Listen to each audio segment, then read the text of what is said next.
السلام علیکم ورحمۃ اللہ وبرکاتہ۔ ڈیلی ون پیج کے شعبے سے آج کے پیج کا نمبر ہے 442۔ سورۃ یاسین، آیات ہیں 28 سے لے کر 40 تک۔ اعوذ باللہ من الشیطان الرجیم۔ وما أنزلنا على قومه من بعده من جند من السماء وما كنا منزلين۔ ہم نے اس قوم پر اس کے بعد آسمان سے لشکر نہیں اتارے اور نہ ہم ایسا کرنے والے تھے، کرنے والے ہیں۔ دو چیزیں بیان کی جا رہی ہیں کہ ہم نے کوئی اہتمام نہیں کیا آسمان سے لشکر اتارنے کا، اور لشکر اتارنا ہماری عادت بھی نہیں۔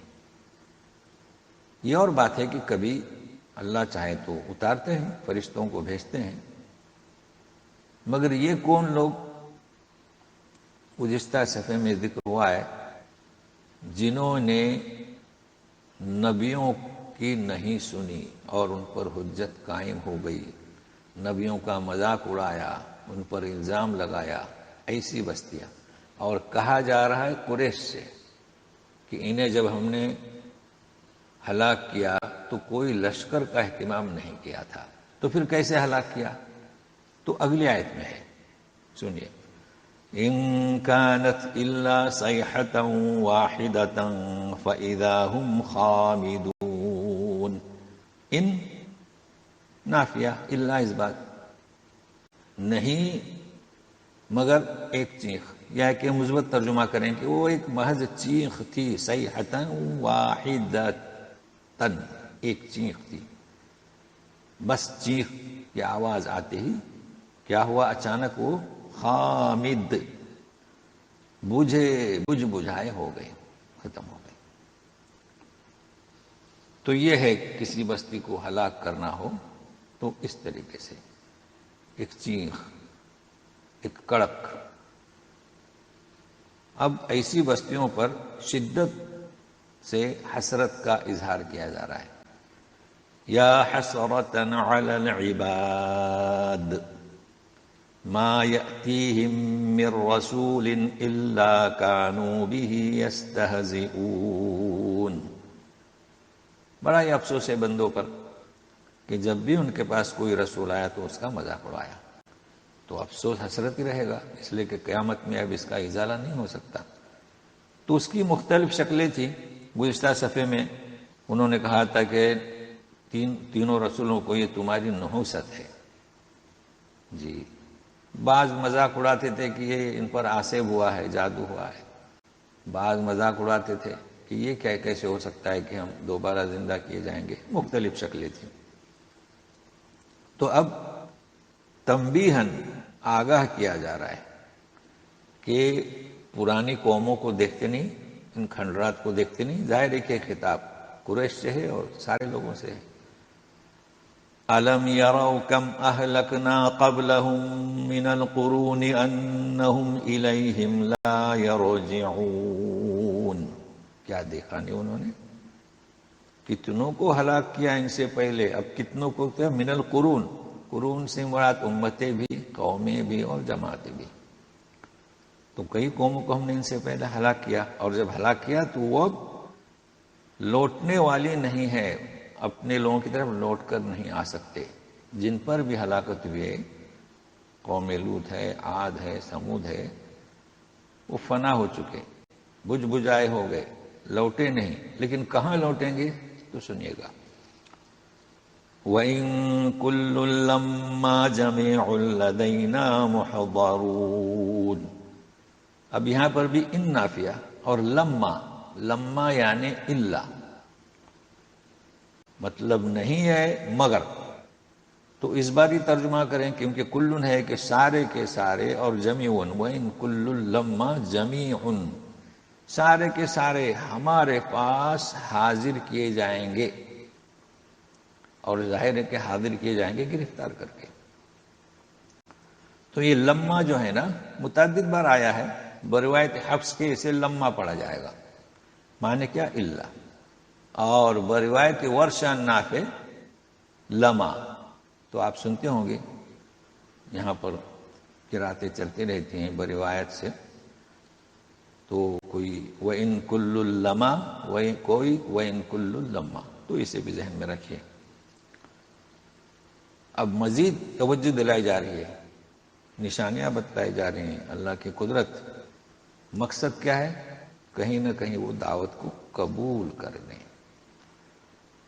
وَآيَةٌ لَّهُمُ الْأَرْضُ الْمَيْتَةُ أَحْيَيْنَاهَا وَأَخْرَجْنَا مِنْهَا حَبًّا فَمِنْهُ يَأْكُلُونَ. ان کے لیے زمین کون سی مردہ نشانی ہے. یہ کون سی زمین؟ موسم برسات جب ختم ہو جائے، گھاس پھوس خشک ہو جائے، راستوں پر دھول، یہ ہے زمین خشک مردہ. ہم اسے زندہ کرتے ہیں. بارش برسی تو زمین لہلاتی ہے، اور نکالتے ہیں اس میں سے گلے جمع کا ترجمہ کریں اسی سے یہ کھاتے ہیں. تو کیا اس پر غور نہیں کرتے کہ اگر یہ بارش نہ برسے تو کیسے گلے اگیں گے؟ اس طرف توجہ دلائی جا رہی ہے. اور مزید وَجَعَلْنَا فِيهَا جَنَّاتٍ مِّن نَخِيلٍ وَأَعْنَابٍ وَفَجَّرْنَا فِيهَا مِنَ الْعُيُونِ. اور ہم نے اس میں پیدا کیے کھجوروں کے باغات، انگوروں کے، اور چشمے بھی جاری کیے. تو یہ بھی اللہ تعالیٰ کی نشانی ہے، اس لیے کہ باغات جو انسان بناتا ہے یہ اللہ کی توفیق سے، کھجوروں کے درخت، انگوروں کے، اور پھر اس میں چشمے بھی. اب اس کا مقصد کیا کہ ہم نے یہ سب سہولت فراہم کی ہیں؟ کیا مقصد؟ سنیے. لِيَأْكُلُوا مِن ثَمَرِهِ وَمَا عَمِلَتْهُ أَيْدِيهِمْ أَفَلَا يَشْكُرُونَ. تاکہ اس کے پھلوں میں سے کھائیں. بارش برسی، اللہ تعالیٰ نے یہ باغات وغیرہ بنائے. وما، اب یہاں پر وما عملت ایدہم دو ترجمے کی گنجائش ہے. تو پہلا جو ترجمہ ہے ما نافیہ، ان کے ہاتھوں نے کچھ نہیں کیا. حقیقت ہے کہ ہم کچھ نہیں کرتے ہیں، وہ تو کسان بیج بوتا ہے. تو یہ بھی ایک ترجمہ ہے اس کا کہ تاکہ کھائیں اللہ کے عطا کردہ پھلوں سے، ان کے ہاتھوں نے کچھ نہیں کیا. پھر کیا ہو، شکر قدر نہیں کرتے. دوسرا ترجمہ ما موصولہ، تاکہ کھائیں اس کے پھلوں سے اور جو کچھ ان کے ہاتھوں نے کیا ہے. تو دو قسم کے پھل ہوتے ہیں، ایک تو برسات برستی ہے تو خود ہی اگتے ہیں، ایسے بھی پھل ہیں، اور ایک انسان بیج بوتا ہے. تو مطلب یہ کہ ایسا ترجمہ کرنے کی گنجائش ہے، اور اسلاف سے یہ ترجمے چلے آ رہے ہیں. تو اس پر بھی ہم نے آپ کو توجہ دی، کیونکہ آپ کے پاس مختلف تفاسیر آپ لوگ رکھتے ہوں گے، اور احسن البیان نے بھی دونوں ترجمے پیش کیے ہیں. سبحان الذي خلق الازواج كلها مما تنبت الارض ومن انفسهم ومما لا يعلمون. پاک ہے وہ ذات جس نے سارے کے سارے جوڑے بنا دے. ازواج جوڑے. اب کس میں سے؟ جس سے زمین اگاتی ہے اس میں بھی جوڑے، اور خود ان کی جانوں میں جوڑے. تیسرا وہ جانتے نہیں، یعنی ایسی بھی اشیاء چیزیں ہیں زمین میں ہم جانتے نہیں، اس کے بھی جوڑے. ایسی بھی مخلوق ہے ہم جانتے نہیں، اس کے بھی جوڑے آپ جانتے ہیں. انسان کے جوڑے مرد اور کسان جانتے ہیں، یہ جو میوے ہیں، پھل ہیں، درخت ہیں، اس میں بھی جوڑے ہوتے ہیں، اور یہ کسان والے اچھی طریقے سے جانتے ہیں. ایک کیلے کا درخت لیجئے کہ اس میں ایک درخت اگر آپ باغ لگائیں تو ایک دو درخت ایسے ضرور ہوتے ہیں جو پھل نہیں دیتے، چونکہ وہی فرق ہے میل اور فیمیل کا، جسے نر اور مادہ کہتے ہیں. تو یہ قدرت ہے اللہ تعالیٰ کی، پاک ہے، وہی ذات ہے. مزید اس کی آیت یعنی اس کی قدرت کے نشانیاں. وَآيَةٌ لَّهُمُ اللَّيْلُ نَسْلَخُ مِنْهُ النَّهَارَ فَإِذَا هُم مُّظْلِمُونَ. اور ان کے لیے وآیۃ لہم، نشانی کیا؟ رات نکالتے ہیں ہم اس سے دن، یعنی اب جب دن ہم نکال لیتے ہیں تو رات رہتی ہے، دن نہ نکالا جائے تو دن رہے گا. تو جب دن کھینچتے ہیں رات آتی ہے اندھیری تو اندھیرے میں ہو جاتے ہیں مظلمون، یہ مراد ہے.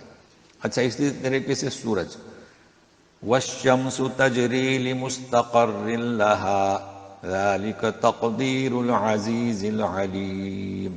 سورج اپنے مقرر کیے ہوئے راستے پر چلتا ہے، جسے مدار کہتے ہیں، روٹ کہتے ہیں، مگر راستہ بھی، تاکہ ہر فرد سمجھ جائے.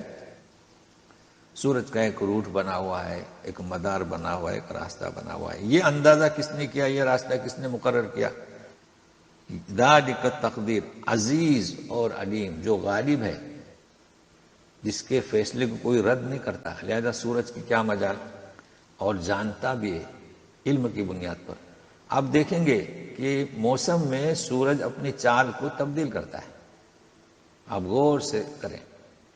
جی یہی وجہ ہے کہ اس کی چال میں، اس کے راستے میں تبدیلی ہوتی ہے، تو دن اور رات، بڑا اور چھوٹا، یہ منظر سامنے آتا ہے. مگر یہ کس کے معنی ہے؟ ایک راستہ اس کا مقرر ہے، اس پر چلتا ہے، تو یہ راستہ بھی مقرر ہے. ذالک تقدیر، یعنی کس موسم میں کہاں سے چلنا، یہ اس کا راستہ مقرر ہے، کوئی تعارض نہیں ہے. اچھا اب چاند کے بارے میں، والقمر قدرناه منازل حتى عاد كالعرجون القديم. اور چاند کہ ہم نے اس کی بھی منزلیں مقرر کی ہیں، یہاں تک کہ وہ لوٹتا ہے کیسے؟ ارجون قدیم، اصل میں یہ کھجور کی پرانی ٹہنیاں ہیں نا، تو یہ ارجون القدیم، تو یہ اس کی جمع ہے ارج کی. تو کیا کہا جا رہا ہے کہ اب جیسے کہ دیکھیے 1 سے لے کر 14 یہ قرآن کی منزلیں ہیں، 28 تو روشن ہو جاتا ہے، پھر اترتا ہے، پھر 28 کو 2 وہ غائب ہو جاتا ہے. اگر ایک دن میں ظاہر ہو جائے تو 29 کا چاند، 2 دن سے ظاہر ہو تو 30 پورے.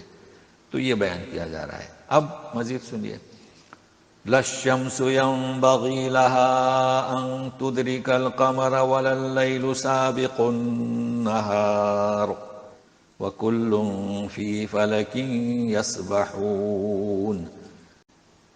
سورج کبھی بھی، یعنی سورج کا یہ مناسب نہیں، سورج کے شان نہیں، سورج کے لائق نہیں کہ ان تدرک القمر، کہ چاند تک پہنچ جائے، نہیں بلکہ چاند پیچھے رہتا ہے.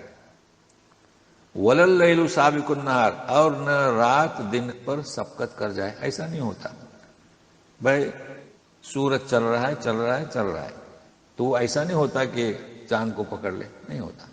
چاند اپنی مسافت پر ہے، سورج اپنی مسافت پر ہے، اور رات اپنی مسافت پر ہے، دن اپنی مسافت پر ہے. وَكُلٌّ فِي فَلَكٍ يَسْبَحُونَ، ہاں سارے کے سارے اپنے یہ فلک، مدار، اپنا روٹ، اپنا راستہ، اس میں وہ تیر رہے ہیں. والسلام علیکم ورحمۃ اللہ وبرکاتہ.